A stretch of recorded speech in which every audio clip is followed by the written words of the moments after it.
ছাত্রদের নতুন দল গঠনের সমালোচনা করছে বিএনপি। ঠিক একইভাবে ছাত্রদের নানা কর্মকাণ্ড নিয়েও এখন প্রশ্ন তোলা হচ্ছে। যেমন বিএনপির নেতা শামসুজ্জামান দুদু প্রশ্ন তুলেছেন যে ছাত্ররা কিভাবে দামি গাড়ি, বাড়ি এবং হেলিকপ্টার ব্যবহার করছেন। ঠাকুরগাঁয়ে একটা ঠাকুরগাঁয়ে বিএনপি আয়োজিত এক সমাবেশে তিনি এই প্রশ্নগুলো তুলছেন। তিনি বলছেন, শিক্ষার্থীরা খুব জনপ্রিয়, যদি জনপ্রিয়ই হয়ে থাকে তাহলে নির্বাচনে এসে তা প্রমাণ করতে হবে। অর্থাৎ ছাত্ররা যে দল গঠন করছে সেটা তারা দল গঠন করুক, দল গঠন করে নির্বাচনে এসে তারা প্রমাণ করুক। আমরাও ছাত্র ছিলাম, আমরাও গণঅভ্যুত্থানের আন্দোলন করেছি, কিন্তু মাত্র 6 মাস যেতে না যেতেই সদ্য রাজনীতিতে আসা শিক্ষার্থীদের রাজধানী রূপায়ণ টাওয়ারে অফিস ফ্লোর, কোটি টাকা দামের গাড়ি, বাড়ি ও হেলিকপ্টার ব্যবহার কিভাবে সম্ভব তা নিয়েও প্রশ্ন তোলেন তিনি। শিক্ষার্থীদের দিকে ইঙ্গিত করে প্রধান উপদেষ্টাকেও ইঙ্গিত করে শামসুজ্জামান দুদু বলছেন, শিক্ষার্থীদের একটা দল থাকা দরকার, মানে তিনি শিক্ষার্থীদের পক্ষ নিয়েছেন, তিনি নিরপেক্ষ নন। তার পদত্যাগ এখনো বিএনপি দাবি তোলেনি। 2 নম্বরই কোনো কিছু নোবেল বিজয়ীদের চরিত্রে নাই, তিনি তা করলে এর সুনাম নষ্ট হবে। শেখ হাসিনা সহ অন্যদেরকেও তুলনা করছে যে দেশের এমন কোনো ব্যাংক নেই যে শেখ পরিবার সেখানে চুরি করেনি।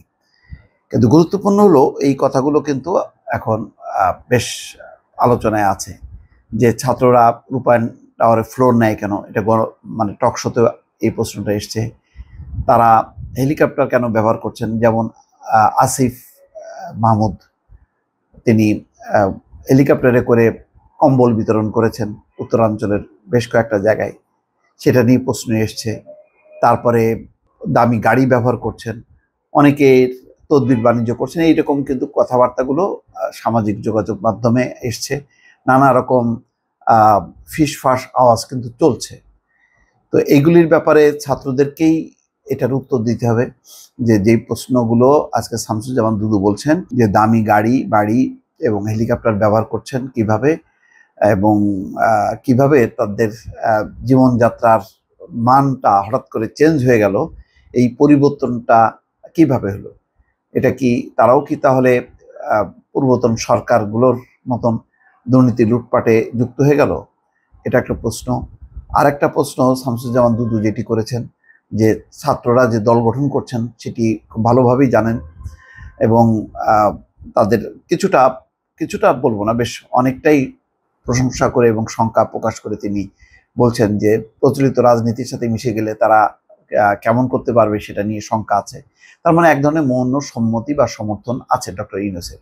সেটা নিয়েও শামসুজ্জামান দুদু যে প্রশ্নটা তুলছেন যে তাহলে তিনি নিরপেক্ষ থাকবেন কোথায়, তিনি তো একটি পক্ষ গেলেন। আর সবচেয়ে বড় বিষয় হচ্ছে যে কয়েকদিন আগে যে আলোচনা সভায় দেখলাম সেখানে কিন্তু রেহমান সোবহানও বলছেন যে ছাত্রদেরকে তারা যদি দল গঠন করে সেই নতুন দলকে প্রমাণ করতে হবে যে তারা ভোটে ভালো করতে পারবে। অর্থাৎ ভোটটাই হলো আসল। নির্বাচনে অংশ নিয়ে যদি সত্যিকারভাবে ছাত্র জনতা তারা যদি ভোট দেয় তাহলে বোঝা যাবে যে তাদের একটা ভিত্তি আছে, নতুবা এমনি এমনি কিন্তু বোঝা যাবে না। এখন 5ই আগস্টের একটি গণঅভ্যুত্থান, সেই গণঅভ্যুত্থানের সবাই কি এখনো সেই ছাত্রদের পেছনে আছে, নাকি যার যার বাড়িতে তারা চলে গেছে? অনেকেই কিন্তু পরবর্তী পর্যায়ে তাদের এই রাজনৈতিক কার্যক্রম, এই তৎপরতা এর সাথে কিন্তু যুক্ত না। এবং এখন যে তারা সভা সমাবেশগুলো করে সেই সভা সমাবেশগুলোতেও জনসমাগম কিন্তু উল্লেখযোগ্যভাবে দেখা যাচ্ছে না। গাজীপুরের একটা মধ্যরাতে একটি আকামা মোজাম্মেল হকের বাড়িতে যেভাবে হামলা হয়েছিল এবং সেটা প্রতিরোধ করতে যে জনতার সাথে যে সংঘাত, সেই সংঘাতে বৈষম্য বিরোধী ছাত্র আন্দোলনে বেশ কয়েকজন আহত হয়, একজন তো মারাই গেল। পরের দিন যে গাজীপুরের সমাবেশ ডাকা হলো সেই সমাবেশে কিন্তু গাজীপুরের মানুষ অংশ নেয়নি, খুবই নগণ্য সংখ্যক মানুষ উপস্থিত ছিল। তো সব মিলিয়ে মানে দল করা আর একটা সবাই স্রোত নিয়ে একটা সরকার পরিবর্তন করা বিষয়টা এক না।